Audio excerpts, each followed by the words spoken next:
Good morning, students. I am Renu Kamal, Science Mistress, Government Senior Secondary Smart School, लंबा पिंड district Jalandhar. ਅੱਜ ਬੱਚੇ ਅਸੀਂ ਚੈਪਟਰ 15 9th ਕਲਾਸ ਦਾ ਕਰਨ ਜਾ ਰਹੇ ਹਾਂ, ਜਿਸ ਦਾ ਨਾਮ ਹੈ ਖਾਦ ਪਦਾਰਥਾਂ ਦੇ ਸੰਸਾਧਨਾਂ ਵਿੱਚ ਸੁਧਾਰ, ਯਾਨੀ ਇੰਪਰੂਵਮੈਂਟ ਇਨ ਫੂਡ ਰਿਸੋਰਸਿਸ। ਬੱਚੇ, ਤੁਸੀਂ ਜਾਣਦੇ ਹੋ ਕਿ ਭੋਜਨ ਤੋਂ ਸਾਨੂੰ ਕਿਹੜੇ-ਕਿਹੜੇ ਪੌਸ਼ਟਿਕ ਤੱਤ ਪ੍ਰਾਪਤ ਹੁੰਦੇ ਹਨ। ਤੁਸੀਂ 6ਵੀਂ ਕਲਾਸ 'ਚ ਵੀ ਪੜ੍ਹਿਆ ਹੈ ਕਿ ਭੋਜਨ ਤੋਂ ਸਾਨੂੰ ਕੀ ਮਿਲਦਾ ਆ। ਪ੍ਰੋਟੀਨ, ਕਾਰਬੋਹਾਈਡਰੇਟ, ਚਰਬੀ, ਵਿਟਾਮਿਨ ਅਤੇ ਖਣਿਜ। ਹੁਣ ਇਹ ਜਿਹੜੇ ਪੌਸ਼ਟਿਕ ਤੱਤ ਹੈ ਸਾਨੂੰ ਕਿਹੜੀ ਫਸਲ ਤੋਂ ਮਿਲਣਗੇ, ਇਹ ਜਾਣਨ ਲਈ ਅਸੀਂ ਦੇਖਦੇ ਹਾਂ ਕਿ ਜਿਹੜੇ ਕਾਰਬੋਹਾਈਡਰੇਟ ਅਤੇ ਚਰਬੀ ਹੈ ਸਾਨੂੰ ਪਤਾ ਹੈ ਊਰਜਾ ਵਾਲੇ ਭੋਜਨ ਹਨ, ਅਤੇ ਇਹ ਸਾਨੂੰ ਕਿੱਥੋਂ ਮਿਲਣਗੇ। ਕਾਰਬੋਹਾਈਡਰੇਟ ਸਾਨੂੰ ਮਿਲੇਗੀ ਕਣਕ, ਚਾਵਲ, ਮੱਕੀ, ਬਾਜਰਾ ਅਤੇ ਜਵਾਰ ਦੇ ਪੌਦਿਆਂ ਤੋਂ, ਔਰ ਚਰਬੀ ਜਿਹੜੀ ਮਿਲੇਗੀ ਉਹ ਮਿਲੇਗੀ ਤੇਲ ਵਾਲੇ ਬੀਜਾਂ ਤੋਂ, ਯਾਨੀ ਉਹ ਫਸਲ ਜਿਨ੍ਹਾਂ ਦੇ ਬੀਜ ਜਿਹੜੇ ਹੈ ਉਹਨਾਂ ਤੋਂ ਤੇਲ ਕੱਢਿਆ ਜਾ ਸਕੇ, ਜਿੱਦਾਂ ਸੋਇਆਬੀਨ, ਮੂੰਗਫਲੀ, ਤਿਲ, ਅਰਿੰਡ, ਸਰਸੋਂ, ਅਲਸੀ, ਸੂਰਜਮੁਖੀ। ਠੀਕ ਹੈ, ਇਹਨਾਂ ਦੇ ਬੀਜਾਂ ਤੋਂ ਤੇਲ ਕੱਢਿਆ ਜਾਂਦਾ ਹੈ, ਅਤੇ ਤੇਲ ਜਿਹੜਾ ਹੈ ਉਹ ਸਾਨੂੰ ਕੀ ਦਿੰਦਾ ਹੈ, ਚਰਬੀ। ਅਤੇ ਪ੍ਰੋਟੀਨ ਵਾਸਤੇ ਸਾਨੂੰ ਕੀ ਕਰਨਾ ਪਏਗਾ, ਦਾਲਾਂ ਉਗਾਉਣੀਆਂ ਪੈਣਗੀਆਂ, ਜਿਵੇਂ ਛੋਲੇ, ਮਟਰ, ਮਾਂ, ਮੂੰਗੀ, ਅਰਹਰ, ਮਸਰ ਤੋਂ ਪ੍ਰੋਟੀਨ ਪ੍ਰਾਪਤ ਹੁੰਦੇ ਹਨ। ਅਤੇ ਵਿਟਾਮਿਨ ਅਤੇ ਖਣਿਜ ਪਦਾਰਥਾਂ ਲਈ ਸਾਨੂੰ ਕੀ ਖਾਣੀਆਂ ਪੈਣਗੀਆਂ, ਕੀ ਉਗਾਉਣਾ ਪਏਗਾ ਖੇਤਾਂ 'ਚ, ਸਬਜ਼ੀਆਂ, ਮਸਾਲੇ ਅਤੇ ਫਲ, ਕਿਉਂਕਿ ਇਹਨਾਂ ਤੋਂ ਸਾਨੂੰ ਕੀ ਮਿਲਦਾ ਹੈ, ਵਿਟਾਮਿਨ ਅਤੇ ਖਣਿਜ ਪਦਾਰਥ। ਅਤੇ ਕਈ ਵਾਰ ਸਬਜ਼ੀਆਂ, ਮਸਾਲੇ ਅਤੇ ਫਲਾਂ 'ਚੋਂ ਪ੍ਰੋਟੀਨ, ਚਰਬੀ ਅਤੇ ਕਾਰਬੋਹਾਈਡਰੇਟ ਵੀ ਪ੍ਰਾਪਤ ਹੁੰਦੇ ਹਨ। ਬੱਚੇ, ਇਸ ਸਲਾਈਡ 'ਚ ਤੁਸੀਂ ਦੇਖ ਰਹੇ ਹੋ ਫਸਲ ਦੀਆਂ ਕਿਸਮਾਂ। ਅਸੀਂ 8ਵੀਂ ਕਲਾਸ 'ਚ ਕੀਤਾ ਸੀਗਾ ਕਿ ਫਸਲ ਕਿੰਨੀਆਂ ਕਿਸਮਾਂ ਦੀਆਂ ਹੁੰਦੀ ਹੈ, 2, ਖਰੀਫ ਦੀ ਫਸਲ ਅਤੇ ਰੱਬੀ ਦੀ ਫਸਲ। ਖਰੀਫ ਦੀ ਫਸਲ ਜਿਹੜੀ ਹੈ ਉਹ ਬਰਸਾਤ ਰੁੱਤ ਵਿੱਚ ਉਗਾਈ ਜਾਂਦੀ ਹੈ, ਇਸ ਕਰਕੇ ਇਸ ਨੂੰ ਸਾਉਣੀ ਦੀ ਫਸਲ ਵੀ ਕਿਹਾ ਜਾਂਦਾ ਹੈ। ਅਤੇ ਇਹਦੀਆਂ ਉਦਾਹਰਨਾਂ ਜਿਹੜੀਆਂ ਹੈ ਉਹ ਸਾਨੂੰ ਪਤਾ ਹੈ, ਧਾਨ, ਸੋਇਆਬੀਨ, ਅਰਹਰ, ਮੱਕੀ, ਮੂੰਗੀ ਅਤੇ ਮਾਂ ਹੁੰਦੀ ਹੈ। ਅਤੇ ਇਹ ਫਸਲ ਬੱਚੇ ਜੂਨ ਦੇ ਮਹੀਨੇ ਵਿੱਚ ਉਗਾਈ ਜਾਂਦੀ ਹੈ ਅਤੇ ਅਕਤੂਬਰ ਮਹੀਨੇ ਤੱਕ ਪੱਕ ਕੇ ਤਿਆਰ ਹੋ ਜਾਂਦੀ ਹਨ। ਅਤੇ ਦੂਜੀ ਜਿਹੜੀ ਕਿਸਮ ਹੈ ਉਹ ਕਿਹੜੀ ਹੈ, ਰੱਬੀ ਦੀ ਫਸਲ। ਰੱਬੀ ਦੀ ਫਸਲ ਜਿਹੜੀ ਹੈ ਉਹ ਸਰਦੀ ਦੀ ਰੁੱਤ ਵਿੱਚ ਉਗਾਈ ਜਾਂਦੀ ਹੈ, ਇਸ ਕਰਕੇ ਇਸ ਨੂੰ ਹਾੜੀ ਦੀ ਫਸਲ ਵੀ ਕਿਹਾ ਜਾਂਦਾ ਹੈ। ਅਤੇ ਇਹ ਜਿਹੜੀ ਫਸਲ ਹੈ ਇਹ ਕਦੋਂ ਤਿਆਰ ਕੀਤੀ ਜਾਂਦੀ ਹੈ, ਨਵੰਬਰ ਮਹੀਨੇ ਵਿੱਚ ਉਗਾਈ ਜਾਂਦੀ ਹੈ ਅਤੇ ਅਪ੍ਰੈਲ ਮਹੀਨੇ ਵਿੱਚ ਇਹ ਬਣ ਕੇ ਤਿਆਰ ਹੋ ਜਾਂਦੀ ਹਨ। ਅਤੇ ਇਹਦੀਆਂ ਉਦਾਹਰਨਾਂ ਕਿਹੜੀਆਂ ਹਨ, ਕਣਕ, ਛੋਲੇ, ਮਟਰ, ਸਰੋਂ ਅਤੇ ਅਲਸੀ। ਠੀਕ ਹੈ, ਇਹ ਇਸ ਦੀਆਂ ਉਦਾਹਰਨਾਂ ਹਨ। ਹੁਣ ਅਸੀਂ ਜਾਣਾਂਗੇ ਕਿ ਫਸਲ ਜਿਹੜੀ ਹੈ ਉਹ ਉਹਨਾਂ ਵਿੱਚ ਸੁਧਾਰ ਕਰਨ ਦੀ ਲੋੜ ਕਿਉਂ ਪੈਂਦੀ ਹੈ। ਹੁਣ ਸਾਨੂੰ ਇਹ ਪਤਾ ਹੋਣਾ ਚਾਹੀਦਾ ਕਿ ਖੇਤੀ ਪੱਧਤੀਆਂ ਅਤੇ ਫਸਲ ਦਾ ਉਤਪਾਦਨ ਜਿਹੜਾ ਹੈ ਉਹ ਕਿਹਦੇ 'ਤੇ ਮੌਸਮ 'ਤੇ, ਮਿੱਟੀ ਦੀ ਗੁਣਵੱਤਾ ਅਤੇ ਪਾਣੀ ਦੀ ਉਪਲਬਧਤਾ 'ਤੇ। ਹੁਣ ਮੌਸਮ ਜਿਹੜਾ ਹੈ ਸੋਕਾ ਹੋਏਗਾ ਕਿ ਹੜ੍ਹ, ਇਹ ਅਸੀਂ ਪਹਿਲਾਂ ਅਨੁਮਾਨ ਨਹੀਂ ਲਗਾ ਸਕਦੇ, ਇਸ ਲਈ ਅਜਿਹੀਆਂ ਕਿਸਮਾਂ ਜ਼ਿਆਦਾ ਲਾਭਦਾਇਕ ਹਨ ਜਿਹੜੀਆਂ ਵੱਖ-ਵੱਖ ਜਲਵਾਯੂ ਪਰਿਸਥਿਤੀਆਂ ਵਿੱਚ ਉੱਗ ਸਕਣ। ਇਸੇ ਤਰ੍ਹਾਂ ਅਜਿਹੀਆਂ ਕਿਸਮਾਂ ਬਣਾਈਆਂ ਗਈਆਂ ਹਨ ਜੋ ਜ਼ਿਆਦਾ ਲੂਣੀ ਮਿੱਟੀ ਵਿੱਚ ਵੀ ਉੱਗ ਸਕਣ, ਤਾਂ ਜੋ ਸਾਡਾ ਉਤਪਾਦਨ ਜਿਹੜਾ ਹੈ ਉਹ ਵਧੀਆ ਕਦੋਂ ਹੋਵੇਗਾ, ਜੇ ਸਾਡੀ ਫਸਲ ਦੀ ਕਿਸਮ ਦੇ ਵਿੱਚ ਸੁਧਾਰ ਕੀਤਾ ਜਾਏਗਾ, ਜਿਹੜੀ ਹਰ ਮੌਸਮ ਵਿੱਚ ਉੱਗ ਸਕੇ ਔਰ ਹਰ ਮਿੱਟੀ ਵਿੱਚ ਸਹੀ ਉਤਪਾਦਨ ਦੇ ਸਕੇ। ਹਾਂ ਬੱਚਿਓ, ਤੁਸੀਂ ਜਾਣਦੇ ਹੋ ਕਿ ਕਿਸਮਾਂ ਦੇ ਸੁਧਾਰ ਲਈ ਕਿਹੜੇ ਜ਼ਰੂਰੀ ਕਾਰਕ ਹਨ। ਜਿਵੇਂ ਉੱਚ ਉਤਪਾਦਨ, ਯਾਨੀ ਕਿਉਂ ਲੋੜ ਪੈਂਦੀ ਪਈ ਹੈ ਸੁਧਾਰ ਕਰਨ ਦੀ ਉਹਨਾਂ ਦੀ ਫਸਲ ਦੇ ਵਿੱਚ, ਕਿਉਂਕਿ ਉੱਚ ਉਤਪਾਦਨ ਸਾਨੂੰ ਚਾਹੀਦਾ ਹੈ। ਜੇ ਉੱਚ ਉਤਪਾਦਨ ਮਤਲਬ ਜ਼ਿਆਦਾ ਉਤਪਾਦਨ ਹੋਏਗਾ ਅਤੇ ਜ਼ਿਆਦਾ ਮੁਨਾਫਾ ਕਮਾ ਸਕਾਂਗੇ। ਦੂਸਰਾ, ਉੱਨਤ ਕਿਸਮਾਂ, ਯਾਨੀ ਕਿ ਜਿਹੜੀ ਵੀ ਅਸੀਂ ਫਸਲ ਉਗਾਉਣੀ ਹੈ ਉਹ ਉੱਨਤ ਕਿਸਮ ਦੀ ਹੋਣੀ ਚਾਹੀਦੀ, ਵਧੀਆ ਕਿਸਮ ਹੋਣੀ ਚਾਹੀਦੀ ਹੈ। ਜੈਵਿਕ ਅਤੇ ਅਜੈਵਿਕ ਪ੍ਰਤੀਰੋਧਕਤਾ, ਯਾਨੀ ਜਿਹੜੀ ਅਸੀਂ ਫਸਲ ਉਗਾਉਣੀ ਹੈ ਉਹ ਜੈਵਿਕ ਅਤੇ ਅਜੈਵਿਕ ਪ੍ਰਤੀਰੋਧਕਤਾ ਉਸ ਵਿੱਚ ਹੋਵੇ, ਯਾਨੀ ਉਹਦੇ ਜੈਵਿਕ ਕਾਰਕਾਂ ਤੇ ਅਜੈਵਿਕ ਕਾਰਕਾਂ ਦਾ ਉਹਦੇ ਉੱਤੇ ਕੋਈ ਅਸਰ ਨਾ ਹੋਵੇ। ਤੇ ਪੱਕਣ ਦੇ ਸਮੇਂ ਵਿੱਚ ਪਰਿਵਰਤਨ, ਯਾਨੀ ਕਿ ਜੇ ਮੌਸਮ ਨਹੀਂ ਸੂਟ ਕਰਦਾ ਪਿਆ ਤਾਂ ਅਸੀਂ ਜਦੋਂ ਚਾਹੁੰਦੇ ਹਾਂ ਉਸ ਮੌਸਮ ਦੇ ਵਿੱਚ ਉਹ ਪੱਕ ਕੇ ਤਿਆਰ ਹੋ ਜਾਵੇ। ਵਿਆਪਕ ਅਨੁਕੂਲਤਾ, ਯਾਨੀ ਉਹ ਅਡੈਪਟ ਕਰ ਸਕੇ, ਐਡਜਸਟ ਕਰ ਸਕੇ ਅਕੋਰਡਿੰਗ ਟੂ ਦਾ ਐਨਵਾਇਰਮੈਂਟ। ਔਰ ਲਾਸਟ ਹੈ ਇੱਛੁਕ ਖੇਤੀ ਫਸਲਾਂ ਦੇ ਗੁਣ, ਯਾਨੀ ਜਿਹੜੇ ਗੁਣ ਸਾਨੂੰ ਆਪਣੀ ਫਸਲ ਦੇ ਵਿੱਚ ਚਾਹੀਦੇ ਹਨ ਉਹ ਗੁਣ ਉਸ ਵਿੱਚ ਹੋਣ।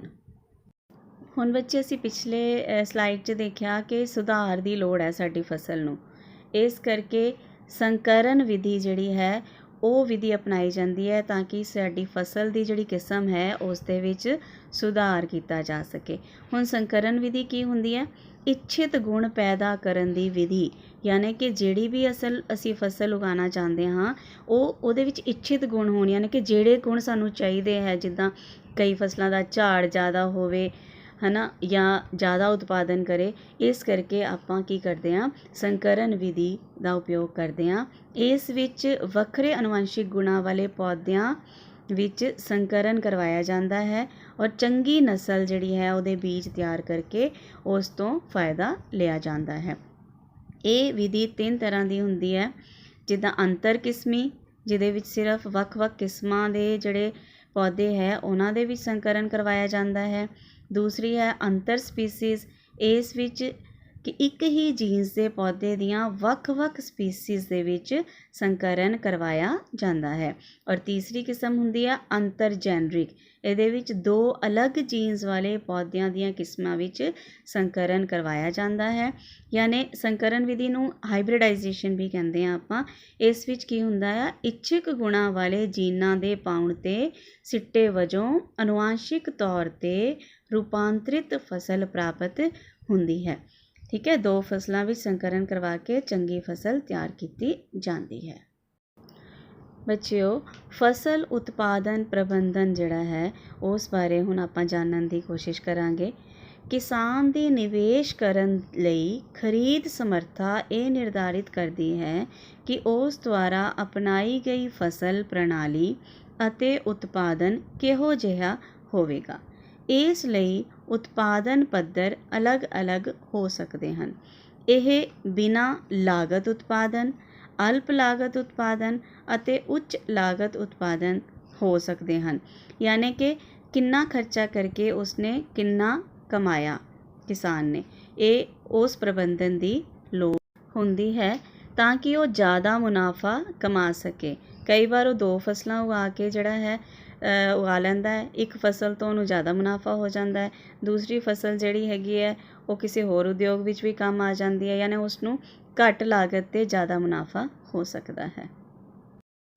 ਹੁਣ ਬੱਚੇ, ਜੇ ਫਸਲ ਉਗਾਤੀ ਹੈ ਆਪਾਂ ਤੇ ਉਸ ਦੀ ਸੁਰੱਖਿਆ ਪ੍ਰਬੰਧਨ ਵੀ ਬਹੁਤ ਜ਼ਰੂਰੀ ਹੈ।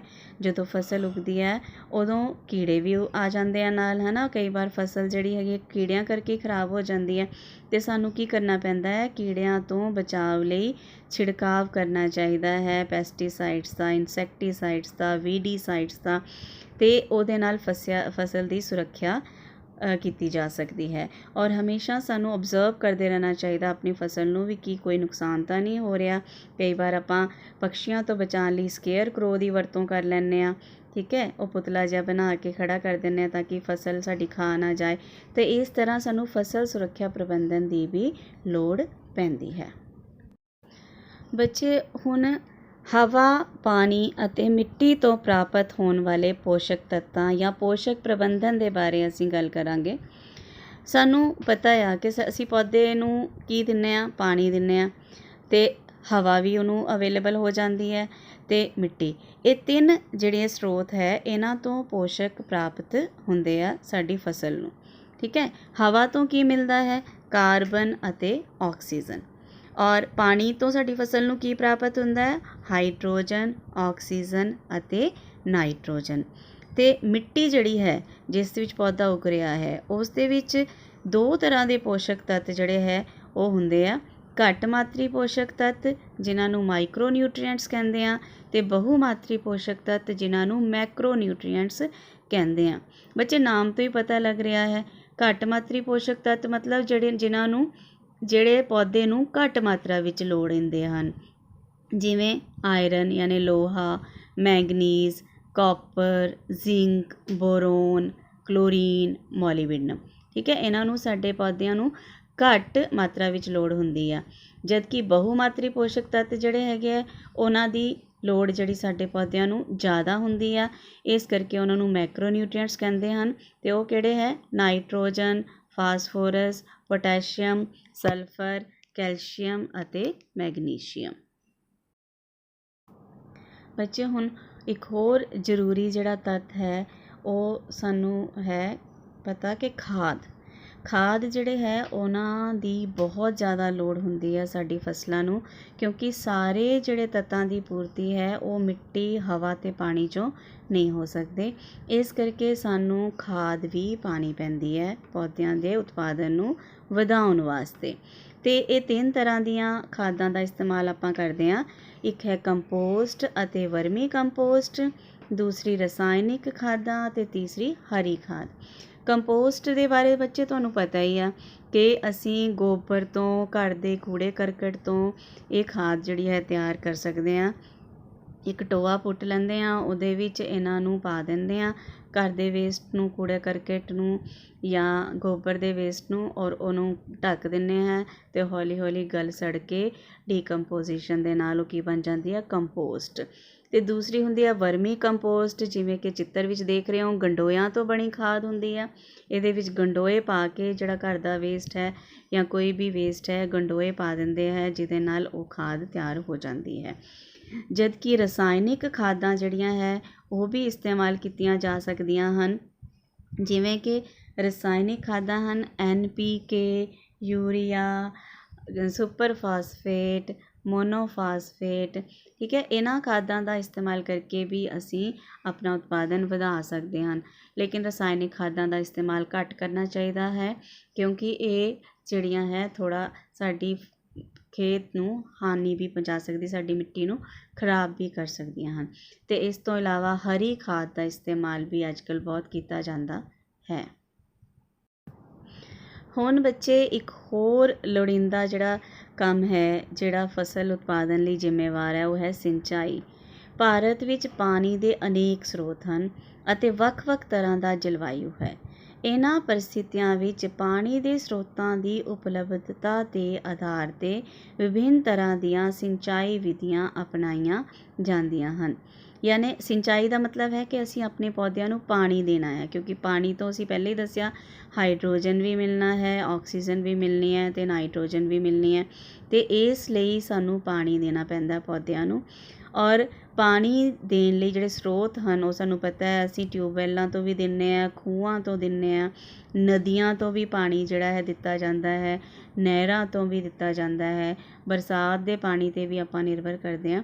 ਸੋ ਵੱਖ-ਵੱਖ ਜਿਹੜੇ ਸਰੋਤ ਹੈ ਉਹ ਇਸਤੇਮਾਲ ਕੀਤੇ ਜਾਂਦੇ ਆ ਸਿੰਚਾਈ ਲਈ।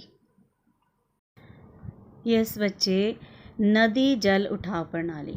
ਹੁਣ ਹੁੰਦਾ ਕੀ ਹੈ, ਜਿਨ੍ਹਾਂ ਖੇਤਰਾਂ ਵਿੱਚ ਜਲ ਸਰੋਤਾਂ ਤੋਂ ਘੱਟ ਪਾਣੀ ਮਿਲਣ ਦਾ ਕਾਰਨ ਕੀ ਹੋ ਸਕਦਾ ਹੈ? ਨਹਿਰਾਂ ਦਾ ਵਹਾਅ ਅਨਿਯਮਿਤ ਹੈ ਜਾਂ ਘੱਟ ਹੁੰਦਾ ਹੈ।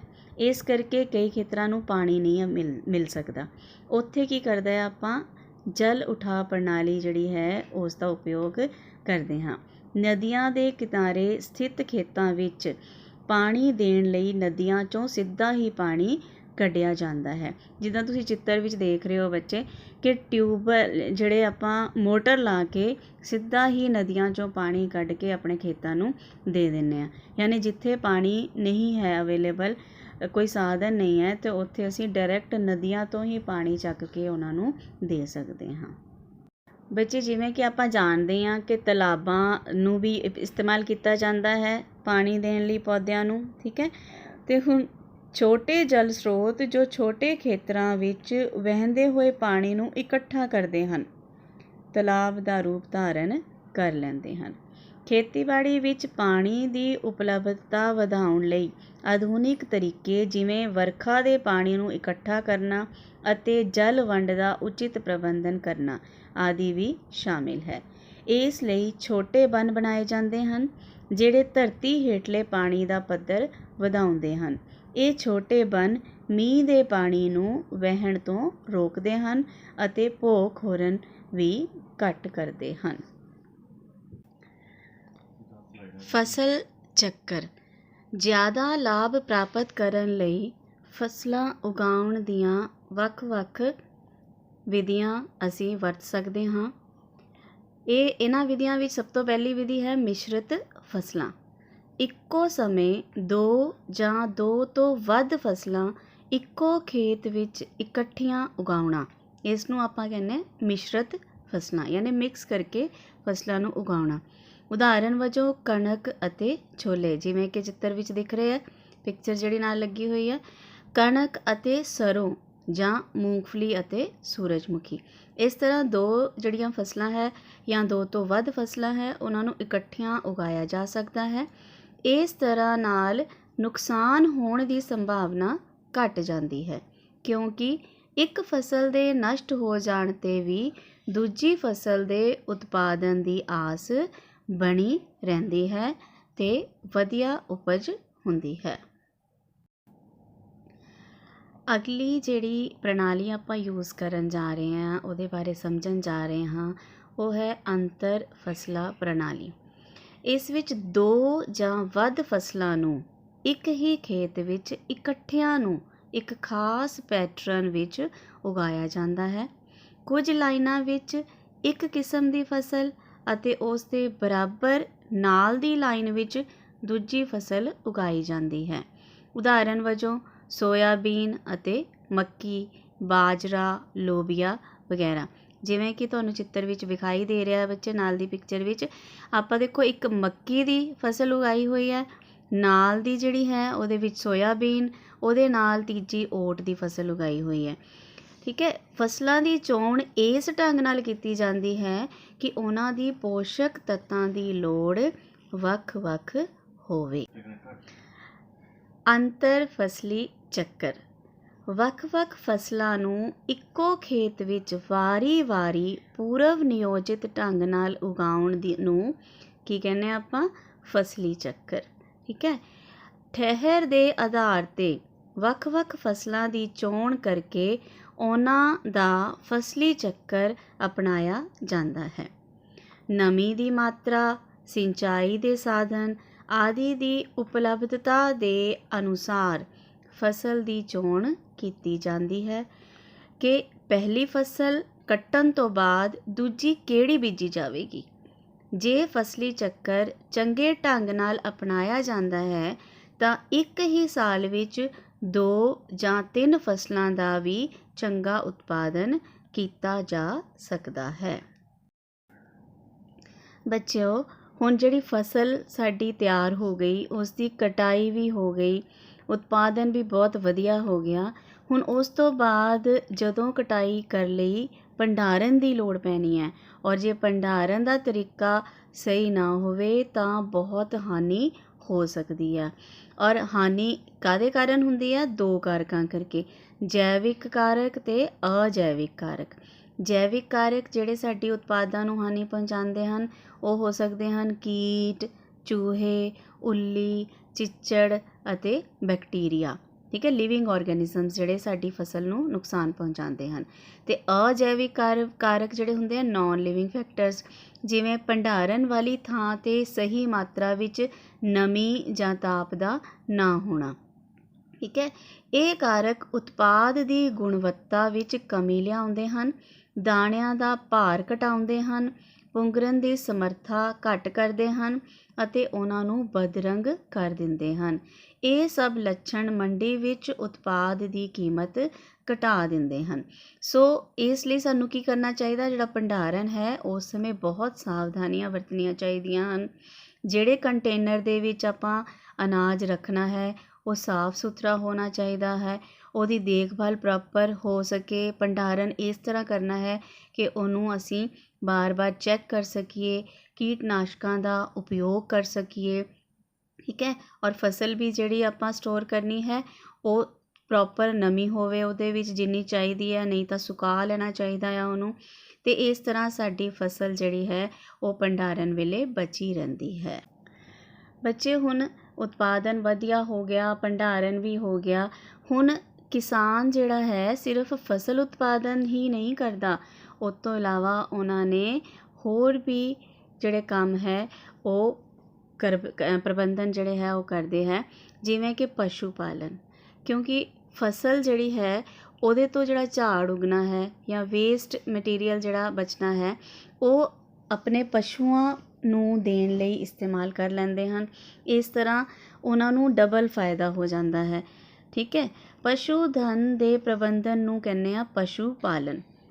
ਇਸ ਦੇ ਅੰਤਰਗਤ ਬਹੁਤ ਸਾਰੇ ਕਾਰਜ ਆਉਂਦੇ ਹਨ ਕਿ ਪਸ਼ੂ ਜਦੋਂ ਪਾਲਣੇ ਆ ਉਹਨਾਂ ਨੂੰ ਭੋਜਨ ਦੇਣਾ, ਪ੍ਰਜਨਨ ਕਰਵਾਉਣਾ, ਰੋਗਾਂ ਨੂੰ ਕਾਬੂ ਕਰਨਾ, ਇਹ ਸਾਰੇ ਪ੍ਰਬੰਧਨ ਜਿਹੜੇ ਹੈ ਬਹੁਤ ਜ਼ਰੂਰੀ ਹੁੰਦੇ ਆ ਜੇ ਅਸੀਂ ਜ਼ਿਆਦਾ ਉਤਪਾਦਨ ਪ੍ਰਾਪਤ ਕਰਨਾ ਚਾਹੁੰਦੇ ਹਾਂ।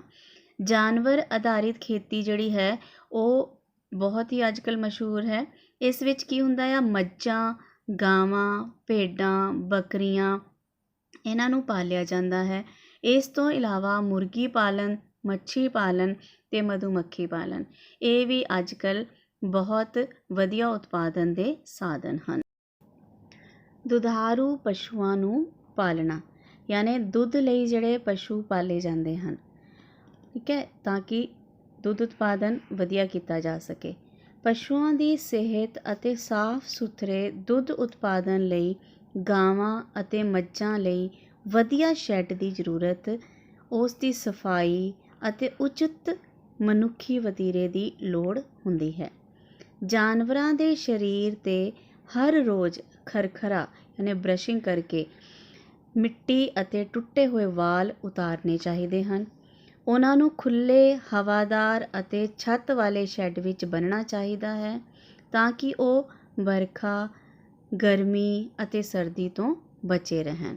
ਸ਼ੈੱਡ ਦੀ ਫਰਸ਼ ਥੋੜ੍ਹੀ ਢਾਲ ਵਾਲੀ ਹੋਣੀ ਚਾਹੀਦੀ ਹੈ ਤਾਂ ਕਿ ਉਹ ਸੁੱਕੀ ਰਹੇ ਅਤੇ ਸਫਾਈ ਆਸਾਨੀ ਨਾਲ ਹੋ ਸਕੇ। ਬੱਚੇ, ਜਦੋਂ ਹੁਣ ਜਾਨਵਰ ਜਿਹੜਾ ਹੈ ਪਾਲਿਆ ਹੋਇਆ ਜਿਹੜਾ ਪਸ਼ੂ, ਉਹਦੀ ਸਿਹਤ ਵਧੀਆ ਹੋਏਗੀ ਤਾਂ ਹੀ ਉਹ ਵੱਧ ਉਤਪਾਦ ਦੇਵੇਗਾ ਅਤੇ ਫਾਇਦਾ ਸਾਨੂੰ ਦੇਵੇਗਾ। ਇਸ ਕਰਕੇ ਸ਼ੈਡਿੰਗ ਬਹੁਤ ਵਧੀਆ ਹੋਣੀ ਚਾਹੀਦੀ ਹੈ। ਬੱਚੇ, ਹੁਣ ਆ ਗਿਆ ਮੁਰਗੀ ਪਾਲਨ। ਮੁਰਗੀ ਪਾਲਨ ਦਾ ਧੰਦਾ ਕਾਹਦੇ ਲਈ ਕੀਤਾ ਜਾਂਦਾ ਹੈ? ਅੰਡੇ ਅਤੇ ਮੀਟ ਦੀ ਪ੍ਰਾਪਤੀ ਲਈ। ਠੀਕ ਹੈ, ਇਹ ਪਾਲਦੇ ਹੈ ਤਾਂ ਕਿ ਅੰਡੇ ਦੇ ਸਾਨੂੰ ਮਿਲ ਸਕਣ ਅਤੇ ਮੀਟ ਦੀ ਪ੍ਰਾਪਤੀ ਹੋ ਸਕੇ।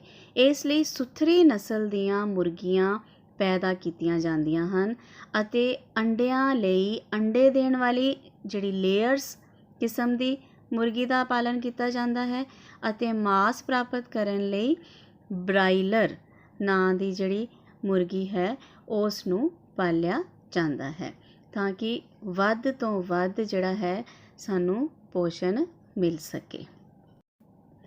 ਬੱਚੇ, ਹੁਣ ਹੈ ਮੱਛੀ ਪਾਲਨ ਜਾਂ ਪਿਸੀਕਲਚਰ। ਸਾਡੇ ਭੋਜਨ ਵਿੱਚ ਮੱਛੀ ਜੰਤੂ ਪ੍ਰੋਟੀਨ ਦਾ ਇੱਕ ਸਸਤਾ ਸਰੋਤ ਹੈ। ਮੱਛੀ ਉਤਪਾਦਨ ਵਿੱਚ ਪੰਖਯੁਕਤ ਅਸਲੀ ਮੱਛੀਆਂ ਅਤੇ ਕਵਚ ਵਾਲੀਆਂ ਮੱਛੀਆਂ ਜਿਵੇਂ ਕਿ ਝੀਂਗੇ, ਜਿਨ੍ਹਾਂ ਨੂੰ ਆਪਾਂ ਕੀ ਕਹਿੰਦੇ ਹਾਂ ਪ੍ਰਾਨ, ਅਤੇ ਮਲਸਕਾ ਦਾ ਉਤਪਾਦਨ ਆਉਂਦਾ ਹੈ। ਮੱਛੀ ਪ੍ਰਾਪਤ ਕਰਨ ਦੇ ਦੋ ਤਰੀਕੇ ਹਨ, ਇੱਕ ਕੁਦਰਤੀ ਸਰੋਤ ਜਿਸ ਨੂੰ ਮੱਛੀ ਫੜਨਾ ਕਹਿੰਦੇ ਹਨ ਅਤੇ ਦੂਜਾ ਸਰੋਤ ਮੱਛੀ ਪਾਲਨ ਜਿਸ ਨੂੰ ਪਿਸੀਕਲਚਰ ਕਹਿੰਦੇ ਹਨ। ਯਾਨੀ ਬੱਚੇ, ਕੁਦਰਤੀ ਸਰੋਤ ਦਾ ਮਤਲਬ ਹੈ ਤੁਸੀਂ ਦੇਖਿਆ ਹੀ ਹੋਣਾ ਕਿ ਨਦੀਆਂ, ਨਾਲਿਆਂ ਦੇ ਵਿੱਚ, ਤਲਾਬਾਂ ਦੇ ਵਿੱਚ ਜਾਂ ਸਮੁੰਦਰਾਂ ਦੇ ਵਿੱਚ ਜਾਲ ਲੈ ਕੇ ਲੋਕ ਚਲੇ ਜਾਂਦੇ ਆ। ਠੀਕ ਹੈ, ਉਹ ਕੰਡਾ ਜਿਹਾ ਫਸਾ ਕੇ ਜਾਂ ਜਾਲ ਦੇ ਨਾਲ ਮੱਛੀਆਂ ਇਕੱਠੀਆਂ ਕਰਦੇ ਹਨ। ਉੱਥੇ ਆਪ ਤਾਂ ਨਹੀਂ ਨਾ ਪਾਲੀਆਂ ਹੋਈਆਂ, ਇਸ ਕਰਕੇ ਉਹਨੂੰ ਆਪਾਂ ਕੀ ਕਹਿੰਦੇ ਹਾਂ ਮੱਛੀ ਫੜਨਾ, ਕਿਉਂਕਿ ਸਿਰਫ ਆਪਾਂ ਫੜ ਕੇ ਲਿਆਉਂਦੇ ਹਾਂ। ਅਤੇ ਦੂਜਾ ਹੈ ਮੱਛੀ ਪਾਲਨ, ਜਿੱਥੇ ਕੀ ਕਰਦਾ ਹੈ ਆਪ ਜਿਹੜੇ ਹੈ ਟੈਂਕ ਜਿਹੇ ਬਣਾਏ ਜਾਂਦੇ ਹਨ ਪਲਾਟ ਦੇ ਵਿੱਚ। ਠੀਕ ਹੈ, ਛੋਟੇ ਛੋਟੇ ਪੌਂਡ ਟਾਈਪ ਬਣਾ ਲੈਂਦੇ ਹੈ, ਉਹਦੇ ਵਿੱਚ ਆਪ ਜਿਹੜੀ ਹੈ ਮੱਛੀਆਂ ਦਾ ਪੈਦਾ ਕਰਕੇ ਮੱਛੀਆਂ ਨੂੰ ਉਹਨਾਂ ਦੀ ਕਲਚਰ ਕੀਤਾ ਜਾਂਦਾ ਹੈ ਅਤੇ ਉਹਨਾਂ ਨੂੰ ਪਾਲਿਆ ਜਾਂਦਾ ਹੈ। ਠੀਕ ਹੈ, ਔਰ ਉਹਨੂੰ ਫਿਰ ਵੇਚ ਕੇ ਜਿਹੜਾ ਧਨ ਕਮਾਇਆ ਜਾਂਦਾ ਹੈ। ਔਰ ਬਹੁਤ ਸਾਰੇ ਲੋਕ ਜਿਹੜੇ ਅੱਜ ਕੱਲ੍ਹ ਫਿਸ਼ ਫਾਰਮਿੰਗ 'ਚ ਲੱਗੇ ਹੋਏ ਆ, ਯਾਨੀ ਮੱਛੀ ਪਾਲਣ ਦੇ ਵਿੱਚ ਲੱਗੇ ਹੋਏ ਆ ਔਰ ਵੱਧ ਤੋਂ ਵੱਧ ਲਾਭ ਜਿਹੜਾ ਹੈ ਉਠਾ ਰਹੇ ਹਨ। ਬੱਚੇ, ਨੈਕਸਟ ਹੈ ਮਧੂਮੱਖੀ ਪਾਲਨ ਯਾਨੀ ਐਪੀਕਲਚਰ ਜਾਂ ਬੀ ਕੀਪਿੰਗ ਵੀ ਇਸ ਨੂੰ ਕਿਹਾ ਜਾਂਦਾ ਹੈ। ਬੱਚੇ, ਤੁਹਾਨੂੰ ਪਤਾ ਹੀ ਆ ਕਿ ਸ਼ਹਿਦ ਸਾਨੂੰ ਕਿੱਥੋਂ ਮਿਲਦਾ ਹੈ? ਸ਼ਹਿਦ ਜਿਹੜਾ ਹੈ ਸਾਨੂੰ ਮਧੂਮੱਖੀ ਤੋਂ ਮਿਲਦਾ ਹੈ।